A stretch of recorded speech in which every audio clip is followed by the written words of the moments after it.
요한복음 4장 27절부터 30절 다 같이 한 목소리로 읽으십니다. 시작. 이때 제자들이 돌아와서 예수께서 여자와 말씀하는 것을 이상히 여겼으나 무엇을 구하시나이까 어찌하여 그와 말씀하시나이까 묻는 자가 없더라. 동네로 들어가서 사람들에게 이르되 내가 행한 모든 일을 내게 말한 사람을 와서 보라. 이는 그리스도가 아니냐 하니 그들이 동네에서 나와 예수께로 오더라. 아멘. 잠시 기도하겠습니다. 사랑하는 하나님, 오늘도 이곳 하트포드 땅에서 우리 귀한 주의 백성들, 주님의 분들과 함께 하나님 은혜 나누는 시간 허락해 주시니 감사드립니다. 주의 말씀을 부어 주옵소서. 이 자리에 주님이 주시지 않으면 우리가 받을 수 있는 것이 아무것도 없습니다. 주님 말씀해 주시고 심령들에게 허락하시는 주의 은혜의 말씀 주셔서 붙들고 살아갈 수 있게 도와주시고 부족한 종의 입술 붙들어 주셔서 주의 은혜만 증거할 수 있도록 함께해 주십시오. 성령님 의지하고 성령님 우리의 선생님 되어 주시고 인도자 되어 주시길 간구하며 예수님 이름으로 기도합니다. 아멘. 안녕하세요. 저는 에티오피아에서 살고 있는 김태훈입니다. 보신 영상은 오래됐어요. 이미 2016년 12월에 만들어진 영상이고요. 저기 나오는 저희 아들들은 이제 많이 컸습니다. 많이 커서 하루에 한 5끼씩 먹는 것 같아요. 그래서 저희 은혜가 필요합니다. 은혜 그런 이제 좀 우스갯소리로 드린 거고 은혜는 넘치고 저희 부족함 없습니다. 근데 이제 저희 큰애가 11학년에 올라가고요. 곧 이제 둘째가 연년생이고 셋째는 8학년 올라가고 줄줄이 이제 중요한 시기로 가고 있네요. 저희가 에티오피아로 간 게 어느덧 횟수로는 10년이 됐습니다. 2013년에 에티오피아를 갔고 저가 병에 진단받은 게 1년 한 2개월 정도 됐을 때 에티오피아로 간지 2014년 10월 정도에 진단을 받습니다. 아프리카에서 어느 정도 적응이 됐다라고 생각하고 이제 본격적으로 일하면 좋겠다라고 생각할 때쯤에 병이 걸린 것이죠. 하나님은 실수가 없으십니다. 하나님은 모든 일에 완전하고 선하신 분이십니다. 믿으십니까? 때로는 믿기 어려울 때가 닥칠 수도 있습니다. 여러분 인생에. 그러나 그 마음과 그 믿음을 붙잡고 계시면 어렵지 않게 지나갈 수도 있는 것 같습니다. 제가 1부 때도 말씀드렸지만 룻기에 보면 우연이라는 표현이 한번 나옵니다. 우연이. 성경에 우연이라는 표현이 나오는 게 재밌지 않습니까? 별로 안 재미. 2장 3절에 가면 룻이 보리가 추수할 때가 돼서 이삭을 주스러 우연히 보아스의 밭으로 갔더라. 보아스라는 사람 아시죠? 그 보아스의 엄마가 누군지 아십니까? 보아스의 어머니? 라합입니다. 라합. 그거 잘 모르시는 분들이 많더라고요. 라합이 아시죠? 기생 창녀라고 할 수도 있는 그런 사람이었죠. 그러나 그가 믿음으로 하나님의 백성을 위해 그의 생명을 걸어서 그들에게 정탐을 할 수 있게 해주었을 때 하나님이 그를 믿음의 사람 반열에 들어오게 하신 것이죠. 그의 아들이 보아스입니다. 근데 보아스의 밭에 우연히 가게 됐더라. 그러니 얼마나 하나님에게서는 우연이라는 게 우연이 아니겠습니까? 그죠?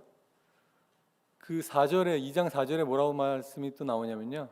마침 그때에 보아스가 그 밭에 와서 라합이래요. 룻을 보았더라. 하나님 편에서는 우연과 마침은 다 필연인 것이죠. 그렇죠? 여러분도 오늘 마침 이 자리에 오신 가족도 있으시고 저도 마침 이 자리에 서서 여러분과 은혜를 나눌 수 있는 것이죠. 우연히 온 것은 아니라고 생각합니다. 그죠? 하나님의 은혜가 틀림없이 우리를 인도하고 계심을 믿을 수 있기를 바랍니다. 어쨌든 그 인생에 이렇게 말 못할 정도로 황당한 골짜기가 우리 인생을 찾아올 때가 있습니다. 그때는 하나님 앞에 엎드리고 하나님께 구하는 것이 정답이라고 말씀드리겠습니다. 사실은 뭐 정답이 뭔지 생각할 겨를도 없이 하나님 앞에 기도하고 그 시간을 보냈던 것 같아요. 그럴 수 있었던 것이 축복인 것이죠. 여러분, 평소에 우리가 믿음 생활을 하는 것이 그런 때를 위함인 것 같습니다. 우리 인생에 해석 안 되고 정말 그 말 못할 사정이 생겼을 때 하나님께 나올 수 있는 사람이 되면 성공한 것입니다.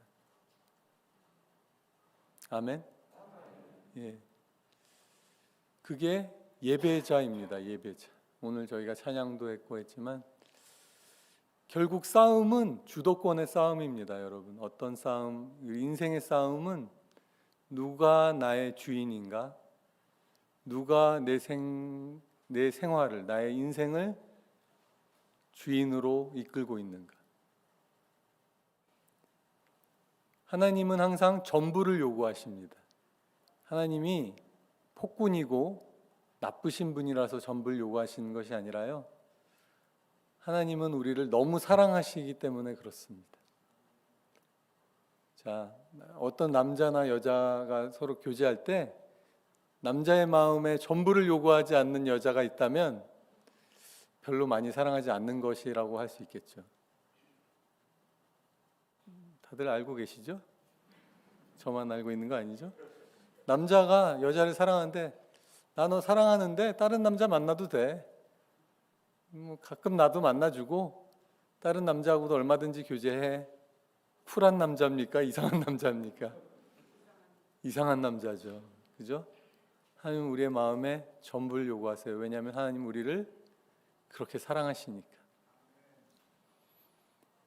계시록에 보면 에베소 교회에 대한 책망이 있습니다. 너가 나를 향한 첫사랑을 버렸다. 하나님이 그렇게 우리에게 말씀하실 수 있는 이유는 하나님은 여전히 그 뜨거운 첫사랑으로 우리를 사랑하고 계시기 때문에 그렇게 얘기할 수 있는 거 아닙니까?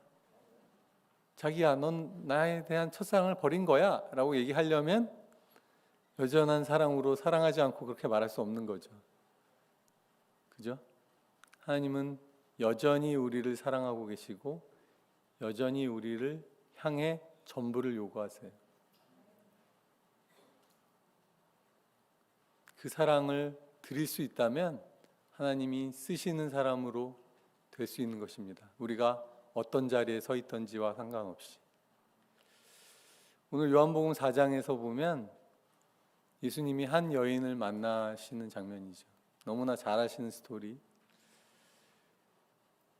유대인인 예수님께서 사마리아 마을로 일부러 지나가신 것이죠. 왜냐하면 그 여인을 만나기를 원하셨던 것 같습니다. 그 여인은 어떤 여인이었냐면 낮 12시에 우물가에 물 기르러 나오는 여자입니다. 그 광야의 뜨거운 낮에 물을 기르러 나와요. 왜냐하면 사람을 만나고 싶지 않으니까.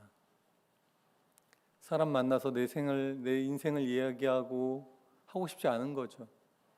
살아있다고 여겨지지만 살고 있지 않는 거나 다름없습니다. 왜냐하면 사회와 분리되어서 외딴 섬처럼 사는 것이죠. 자기 인생에 그런 후회스러운 일들과 수치스러운 일들이 가득하다고 생각했기 때문에 다른 이와 말 섞고 싶지 않은 것입니다. 현대인들에게도 그런 사람들이 많이 있습니다. 다른 이들과 말 섞고 살길 원치 않는 사람들이 있죠.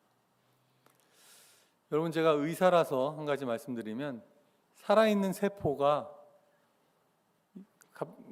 방금 죽었다고 생각해 보십시다. 그 세포가 딱 죽었어요. 꼴까다. 그러면 이 세포와 살아있는 세포의 모양에도 차이가 없고 현미경으로 들여다봐도 거의 구조적인 변화가 아직 안 일어나고 살아있고 죽어있고를 우리가 어떻게 분간할 수 있습니까? 네? 시간이 지나면 정답이죠. 근데 좀 시간이 지날 때까지 기다리지 않고도 분간할 수 있는 것은 살아있는 세포는 주변 세포와 끊임없이 물질 교환과 시그널 주고받는 일이 일어나고 있습니다. 이온 채널 이런 것들을 통해서 물질 교환이 일어나고, 즉 커뮤니케이션과 관계 형성이 일어나고 있습니다. 죽은 세포는 그게 안 일어나요. 혼자 외딴 섬으로 있는 거죠. 왜요? 죽었으니까. 살아있다는 증거는 뭡니까? 우리 가운데 소통이 있고 사귐이 있고 관계가 있는 것이 살아있는 것이죠. 왜냐하면 하나님이 그렇게 소통하고 관계하고 그런 것으로 세상을 만드셨고, 하나님의 가장 큰 속성은 뭡니까? 사랑. 사랑은 혼자서 하는 게 아니잖아요. 쉬운 얘기죠? 어려운 얘기 아니죠? 그래서 하나님도 홀로 사랑을 이루실 수 있으셔야 하니까 삼위일체 하나님으로 계신 거 아닙니까? 그래서 하나님이 새 사람을 만들 때도 우리가 우리의 형상을 따라 사람을 만들자. 하나님은 하나님 자체로도 커뮤니티, 왜냐하면 하나님 자체로도 부족함이 없고 완전하신 분이시기 때문에. 하나님이 사람을 만들 때도 사람은 서로 사귀고 함께하고 도와주고, 우리가 잘 알다시피 중국 사람들이 만든 한자 사람 인자도 둘이 이렇게 기대어 있는, 사람들도 아는 거예요. 사람은 홀로 있는 것이 아니라는 것을. 그죠? 답이 없으시네요. 소통이 있어야 소통이 있어야. 하나님은 우리를 향해 찾아오시고, 일부 때도 말씀드렸지만 하나님은 사람을 만들고 나서 안식일을 쉬셨어요. 6일째 사람을 만들고 7일째 안식하셨다고요. 그게 당연한 것처럼 느껴지지만요, 하나님이 쉬실 필요가 없는 분이잖아요. 피곤하지 않으시고 곤비치 아니하시고 졸지도 않으시고 주무시지도 아니하시고. 아멘인데 그렇게 졸지도 않으시는 분이 왜 쉬셨습니까? 사람하고 교제하고 싶으셔서. 6일째 사람을 만들어 놨더니 보시기에 심히 좋았던 거죠. 다른 피조물들은 그냥 좋았는데 특별하게 좋았어요. 여러분, 아까도 다시 그 연애 얘기로 돌아가면, 내가 너무 좋은 사람이 생기면 같이 시간을 보내고 싶은 거 아닙니까? 연애를 많이들 안 해보셨나요? 같이 시간을 보내고 싶은 것이 인지상정이죠. 하나님 새 사람을 만들고 나서 사람과 함께 시간을 보내고 교제하기를 원하셨던 거예요. 사람의 입장에서 보면 어떻다고요? 제가 아까 일부에서 말씀드렸는데, 태어나서 보니까 다음 날이 노는 날이야. 할렐루야. 복음 아닙니까? 복음. 사람의 첫 번째 본분은 뭐라고요? 노는 것입니다. 아멘. 할렐루야. 혹시 아시는 분들 계신지 모르겠지만 뽀로로라는 만화의 테마 노래가 있습니다. 시작이 어떻게 시작한지 아세요? 노는 게 제일 좋아로 시작합니다. 할렐루야. 복음입니다. 주님과 교제하고 사귀는 것이 인간의 가장 큰 본분인 것이죠. 하나님의 첫 번째 부르심은 예배의 자리. 사실 예배가 무겁고 딱딱하고 어려운 것이 아니라 하늘 영광 나에게 임하는 것이고, 내가 주님 만났더니 세상이 바뀐 것이고, 세상은 똑같은데 내가 세상이 밝아 보이고 달라 보이고, 그것이 주님 만난 기쁨이고, 이 찬양, 아까 우리 성가대가 불러주신 찬양의 고백이 나의 고백인 것이 예배인 거 아닙니까? 네, 주님 만났더니 세상이 달라졌다, 내가 달라졌다, 내 아내가 달라졌다, 남편이 달라지고 모든 것이 달라지는 거. 왜요? 주님이 내 마음에 임하셨으니. 예배의 싸움이라고 제가 아까 말씀드렸습니다. 주도권의 싸움, 예배의 싸움은 우리의 인생의 싸움인 것입니다. 나와 함께 시간을 보내자. 제가 말씀드린 거지만 일부 때도 내가 문 밖에 서서 두드리노니 누구든지 내 음성을 듣고 문을 열면 나는 그에게로 들어가 그로 더불어 먹고 그는 나로 더불어 먹고 마시리라. 이게 기쁜 소식인지 슬픈 소식인지 아이고 예수님이 우리 집에 와서 나랑 먹고 마셔? 야 이거 불편할 것 같은데 예수님 그냥 주일날 한 번씩만 좀 뵈면 안 될까? 할 수도 있죠. 근데 그 주님은 우리랑 전부를 공유하기를 원하십니다. 내가 너와 함께 먹고 함께 마시기를 원한다. 그게 크리스찬 라이프예요, 여러분. 그 우물가의 여인에게 예수님이 찾아오셨습니다. 중간을 일단 생략해 놓고 오늘 27절 보시면 우물가의 여인이랑 제자들이 먹을 거 사러 갔다 왔더니 예수님이 대하고 계세요. 그러다가 여자가 어떻게 하죠? 그 낮 12시에 물 기르러 왔던 그 여자가 물동이를 내팽개치고 마을로 들어갑니다. 저는 아마도 거의 달려가지 않았을까? 거의 바쁜 걸음 내지는 뛰어가지 않았을까? 하늘 영광 나에게 임했네. 그 상황 아닐까요? 내가 만난 분을 와서 봐라. 그 여자의 인생이 정리가 되었습니까? 그 순간? 바뀌지 않았죠. 그 여자는 여전히 남편 5이 있었고 지금도 다른 남자랑 살고 있는 여자이고 삶은 변화되지 않았어요. 그런데 그 여자는 어떤 누구도 하지 못한 일을 합니다. 그 모든 마을 사람들을 다 데리고 예수께 끌고 나와 온 마을이 전도되는, 하트포드 이런 일이 일어나면 교회에 앉을 자리가 없어야 되지 않을까요? 아멘. 내가 만난 이분을 와서 봐라. 선교는 누가 하는 것입니까? 정말 우리가 보기에는 말 섞고도 싶지 않은 사람을 하나님이 들어 사용하시는 것입니다. 누가 하나님이 쓰시는 위대한 그릇인 줄 우리가 판단할 수 없습니다. 예수님은 그 여인을 리크루트하러 가셨어요. 물론 그 여인을 만나 그 여인에게도 생명을 주기 위해 가셨지만 그 여인이 가져오는 이 하나님 나라의 놀라운 부흥을 보십시오. 그리고 그 여인이 전도 폭발 훈련을 받았습니까? 사역일을 알고 있습니까? 심지어 그 여인의 생활이 바뀌었습니까?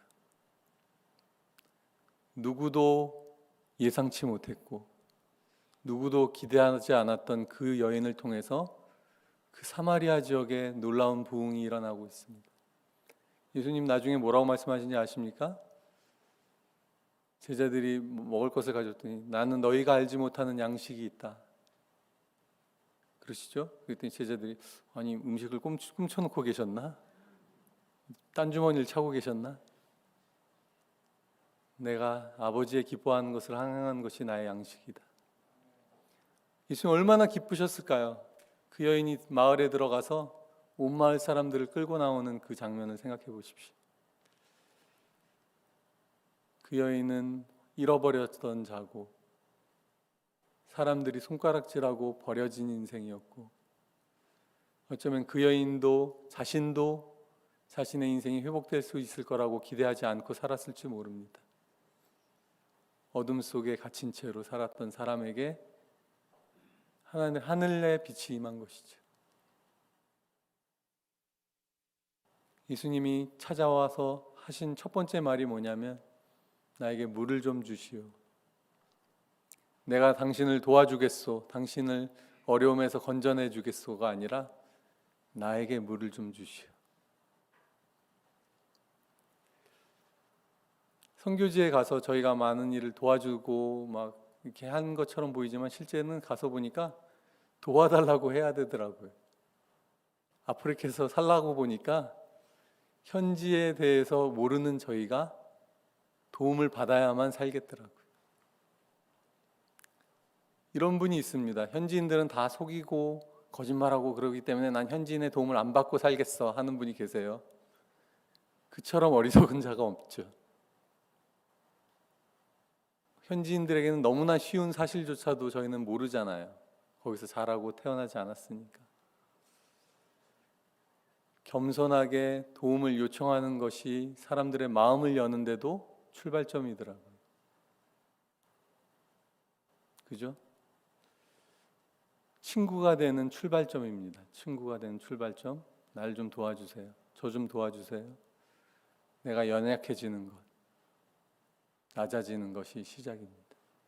주님이 이 땅에 어디로 오셨죠? 말구유로 오셨어요.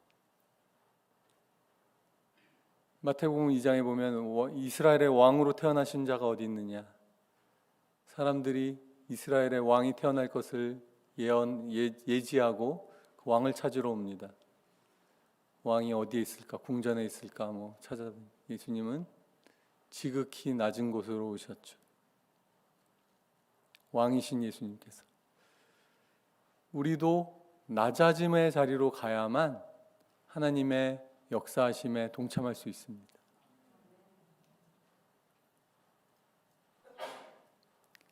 그리고 예수님이 물을 달라니까 이 여자가 의아해서 물어보지 않습니까? 당신은 유대인 남자가 어찌 나한테 물을 달라고 합니까? 예수님이 무엇을 말씀하십니까?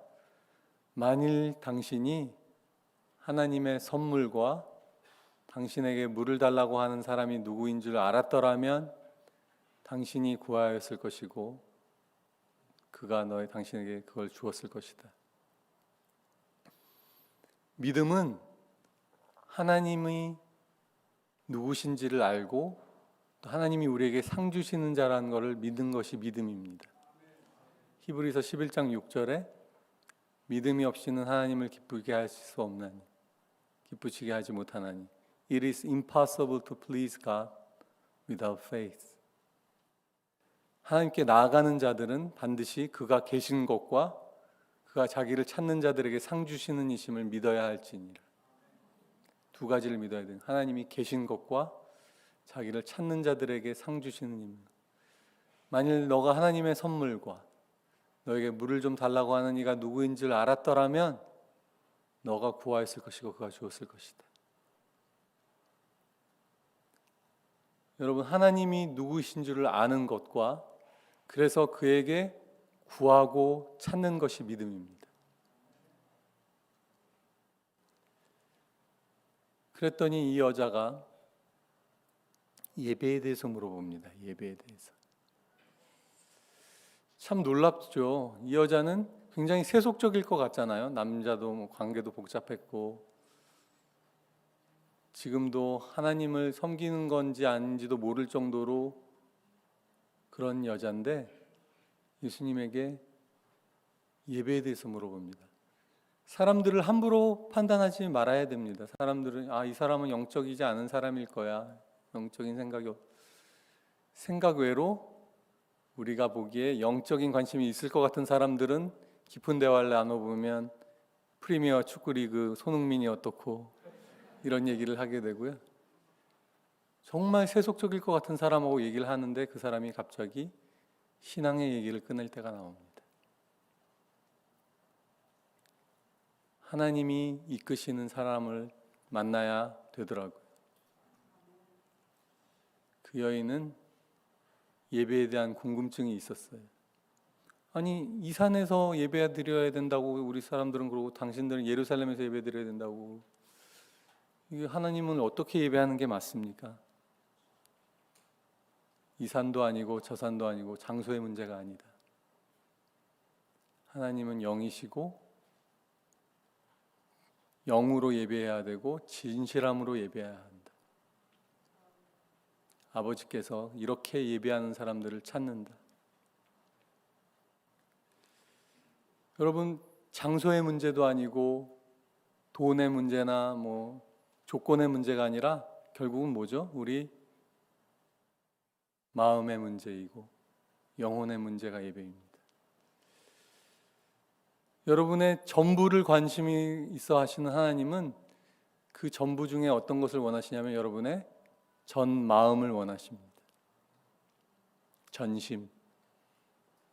왜요? 우리가 가진 것들 중에 우리에게 정말 속한 게 있습니까? 너무 뻔한 질문을 하셔서 웃으셨는데, 내 것인 게 무엇이 있습니까? 나한테 있는 것 중에.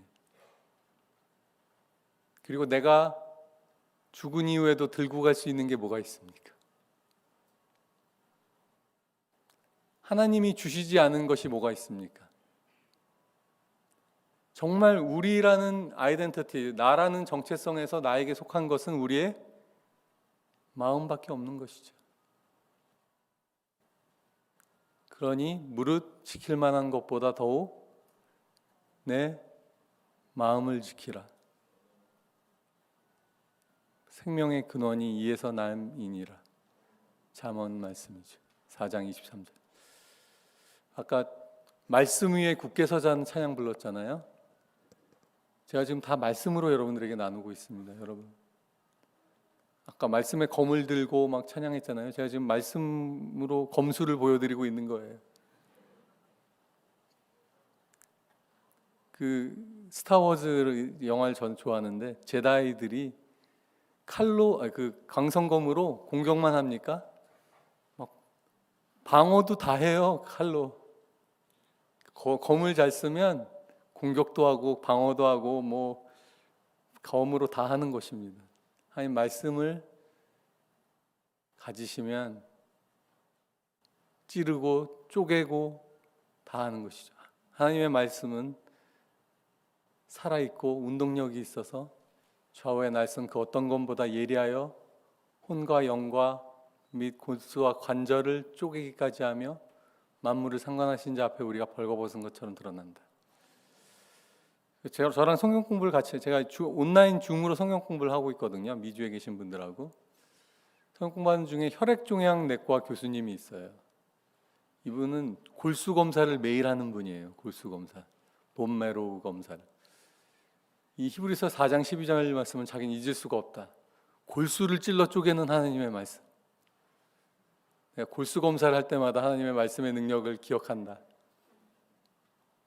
어떻게 혼과 영과 관절과 골수까지 나올까? 성경 말씀은 정말 저희의 삶을 가감없이 드러나게 하고 하나님 앞에 온전히 드러나게 하고 또 우리의 삶을 바꾸고 변화시킬 수 있는 능력이 하나님 말씀 안에 있습니다.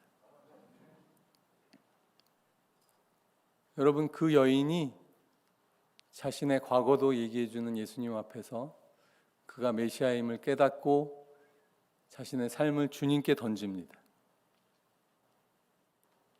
그가 물동이를 버려두고 마을로 뛰어간다는 것이 그 삶을 보여주는 것이죠. 그의 과거는 이미 청산의 시작을 하고 있는 것이죠.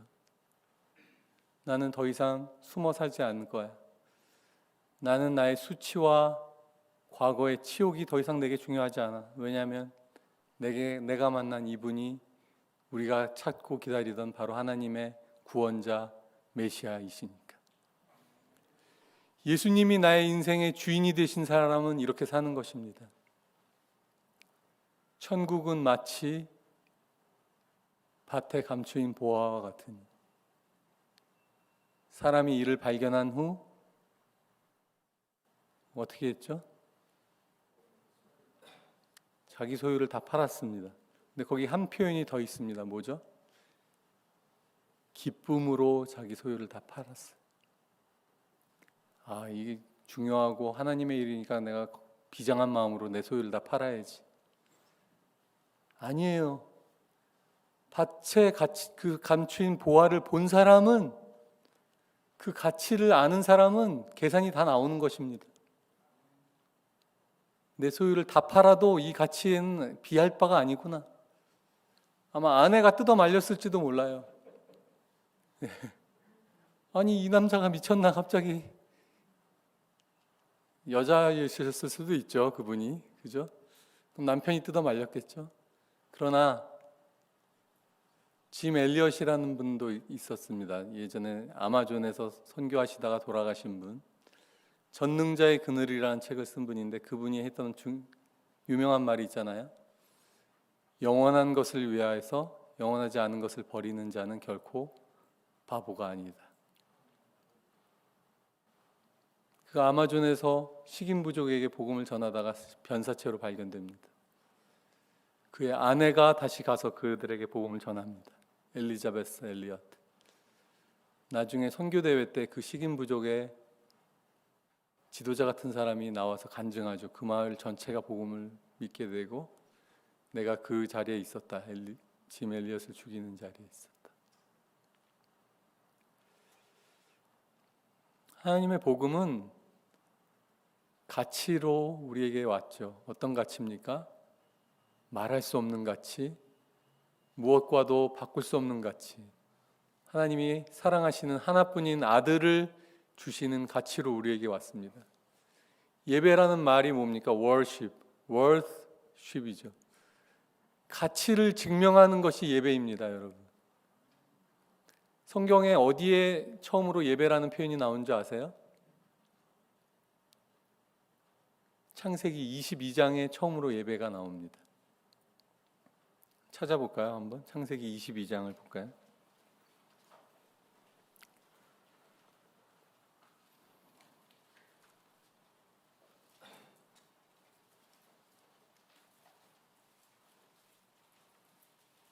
뭐 잘 아는 스토리시죠. 22장 2절부터 보겠습니다.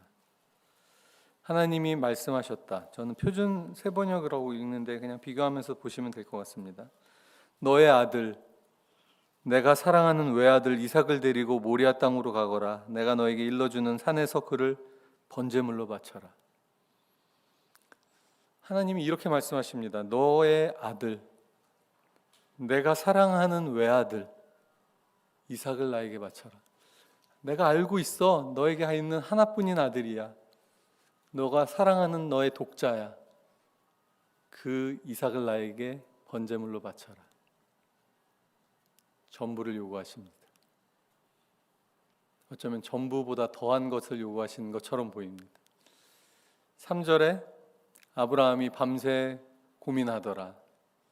아브라함은 주저하며 하나님께 진짜 하나님 말씀이 맞냐고 묻더라 라고 써있지 않고 아브라함이 다음날 아침에 일찍이 일어나서 나귀의 등을 안장을 얹었다. 제가 좋아하는 저 이티오피아에서 같이 사역하는 목사님이 설교 때 해주신 얘기가 Delayed obedience is disobedience.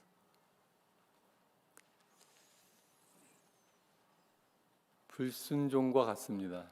순종을 늦게 하는. 제가 아내한테 아내가 저보고 이것 좀 해줘, 이것 좀 해줘. 조금만 이따 할게, 조금만 이렇게 한 90% 이상은 까먹고 안 하는 것 같아요.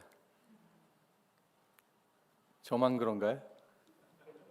남자들이 좀 비슷한 게 있을 것 같긴 한데. 그래서 그때 순종하지 않으면 여기서 옆구리 치셨습니다. 이렇게 부부신 것 같은데. 순종은 즉각적으로 하는 것이 순종이죠. 그리고 또 순종은 마리아가 예수님께 포도주가 없다. 여자여 나와 무슨 상관이 있나이까 내 때가 아직 이르지 아니하였나이다. 원래대로 하면 어떻게 해야 됩니까? 아니 이놈의 자식이 엄마에게 말버릇이 이게 뭐야? 꿀밤 맞아야 되는 상황인데 마리아의 답은 무엇이죠? 무엇을 명령하든지 그대로 행하라. 이게 정상적인 대화가 아닙니다, 여러분. 성경의 대화. 아들아, 포도주가 떨어졌다는구나. 여자여, 이것이 나와 무슨 상관이 있나이까? 내 때가 아직 이르지 아니하였나이다. 무엇을 말씀하시든지 그대로 행하라. 이게 정상적인 대화가 아니죠. 어떻지 않다면, 예수님이 하나님의 아들이지 아니시라면.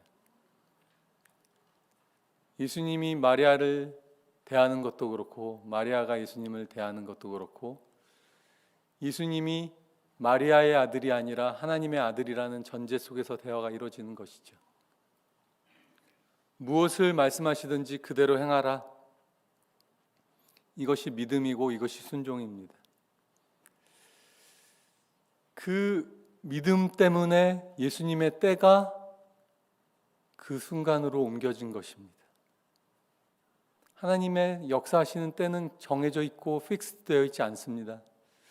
믿음이 역사하는 곳에 하나님의 때가 임하는 것입니다. 특히 어디예요? 바로 이 자리에 지금 임하시는 것입니다. Here and now. 오늘 여기에. 지금이 은혜의 때고 오늘이 구원의 날인 것입니다. 그래서 어쨌든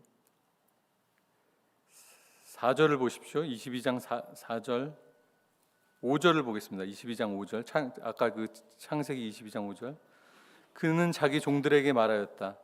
내가 이 아이와 저리로 가서 예배를 드리고 너희에게로 함께 돌아올 터이니 우리가 너희에게로 함께 돌아올 터이니. 자, 이게 말이 안 되죠. 왜냐하면 이삭을 번제로 바칠 것이지 않습니까? 근데 어떻게 함께 돌아옵니까? 우리가 가서 하나님께 예배를 드리고 우리가 너희에게로 함께 돌아올 것이다. 아브라함에게 믿음이 있었지 않았으면 이런 말을 할 수가 없는 것이죠.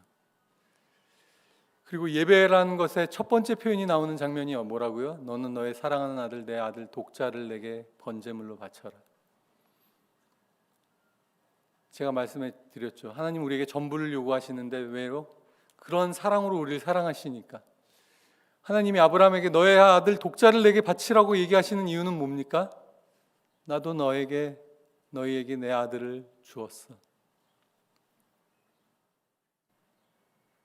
내가 너에게 나의 사랑의 가치를 보였어. 하나님은 우리에게 그걸 증명해 보라는 게 아니라 너도 내가 너에게 베푼 사랑으로 똑같은 그 크기의 사랑으로 나를 사랑할 수가 있는 존재야. 무슨 말인지 아세요?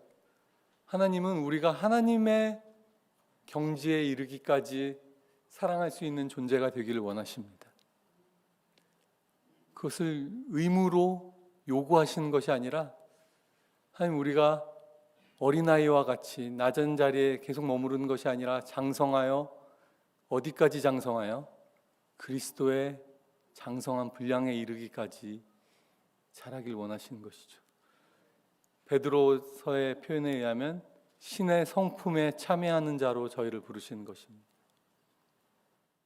제가 믿는 기독교가 이렇게 놀라운 기독교, 우리가 믿는 예수님이 이런 분이시죠. 나는 너가 자라서 나와 같이 되길 원한다. 스승에게 가장 큰 영예는 무엇입니까? 스승에게 가장 큰 영예는 제자가 자기보다 더 뛰어난 자가 되는 것이죠. 청출어람. 그죠?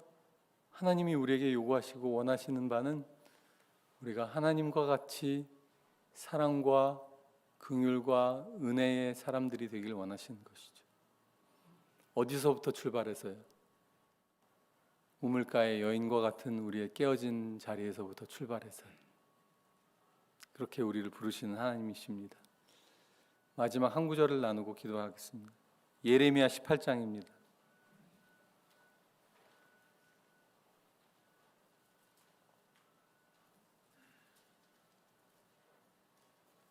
예레미야 18장 1절부터 보겠습니다. 이것은 주님께서 예레미야에게 하신 말씀이다. 너는 어서 토기장이의 집으로 내려가거라. 거기서 내가 너에게 나의 말을 선포하겠다. 그래서 내가 토기장이의 집으로 내려갔더니 토기장이가 마침 물레를 돌리며 일을 하고 있었다. 그런데 그 토기장이는 진흙으로 그릇을 빚다가 잘 되지 않으면 그 흙으로 다른 그릇을 빚었다. 그때 주님께서 나에게 이렇게 말씀하셨다. 이스라엘 백성아, 내가 이 토기장이와 같이 너희를 다룰 수가 없겠느냐? 나의 주의 말이다. 이스라엘 백성아, 진흙이 토기장이의 손 안에 있듯이 너희도 내 손 안에 있다.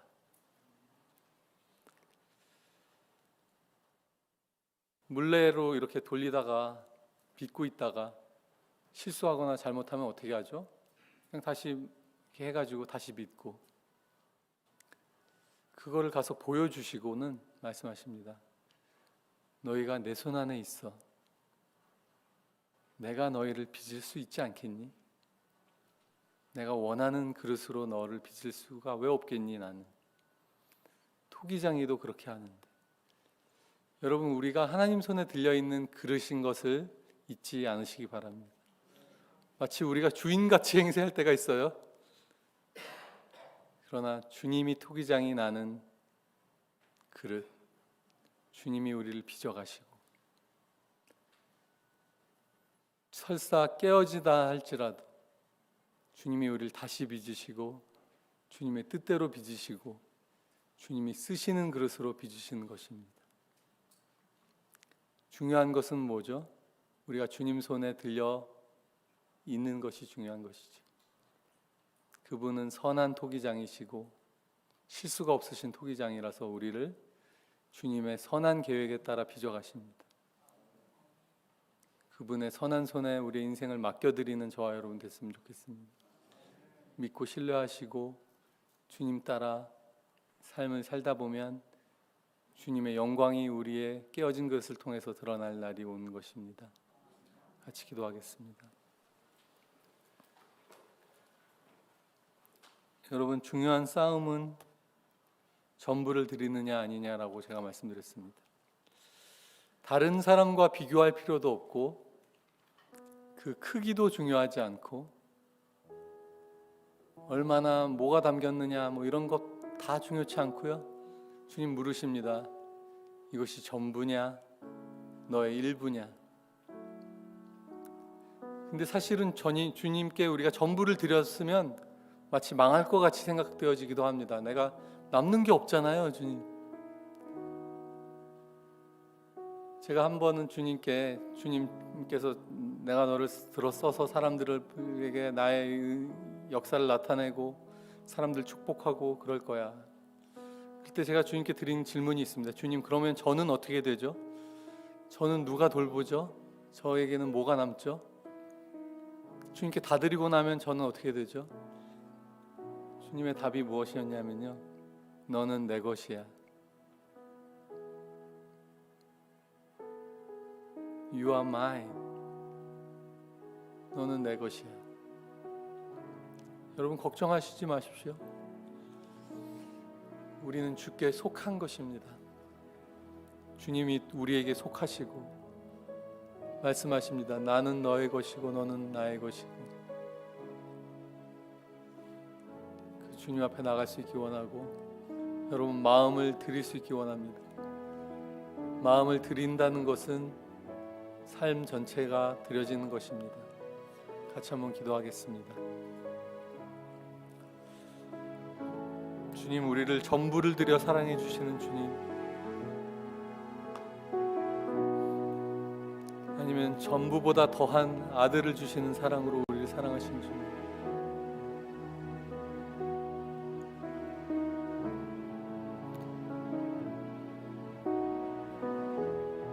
저희의 부족한 고백과 헌신도 기쁘게 받아주시는 주님, 우리에게 은혜를 베푸려고 일어서시는 하나님,